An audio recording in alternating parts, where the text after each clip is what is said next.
we look at Ezekiel chapter 8 to chapter 11 of our yearly Bible plan, the prophet Ezekiel was in Babylon at this time as an exile, but he was having a meeting with the elders of Jerusalem and Judea in exile, as an exile. So whilst he was having meeting, the Spirit of the Lord took him and took him to Jerusalem. That is in chapter 8. You're going to see all that there. He took him to Jerusalem and into the temple and began to see the evil practice and detestable practices that most of the people of Judah were doing. Even though their sin had brought them into captivity, those who were remaining were also continuing the same sin. And all manners of sin, from one layer to one layer, those who were buying to the sun god, those who were even mourning for their god, that their god was supposed to die in 3 days and was to come back. There were certain women like that. There were other leaders of Israel, some are 25, some are 70, who were burning incense to God, to other gods in the temple of God. And guess what? God told the prophet Ezekiel that these people said God is not seeing them. God has abandoned this land. God has abandoned Jerusalem, so he does not see what is happening.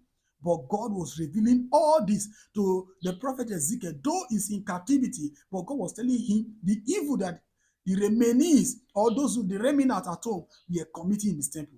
There's a big lesson. If you think you are living a life that God does not see you, or God cannot judge you, or God does not really care because of what you are going through, God is saying to the prophet to you today, whatsoever you do, whether in secret, thinking nobody sees you, I see it. He revealed it to the prophet today. And in chapter 9, God became angry and he called out judgment against those people that he will destroy them. Because by their singular act of continuing to kill in the land, serving other idols, bringing it to his temple and saying that God does not see them, that he will kill them. And in chapter 9, verse 4, he said, he brought a man, he said, go through the whole city of Jerusalem, put a mark on the forehead of everyone who is distressed and troubled because of all the disgusting things that are done in the city. And I heard God say to the other men, follow him through the city and kill. Spare no one. Have no mercy on anyone. Kill the old, young, women, men, and children. He said, but don't touch anyone who has the mark on his forehead.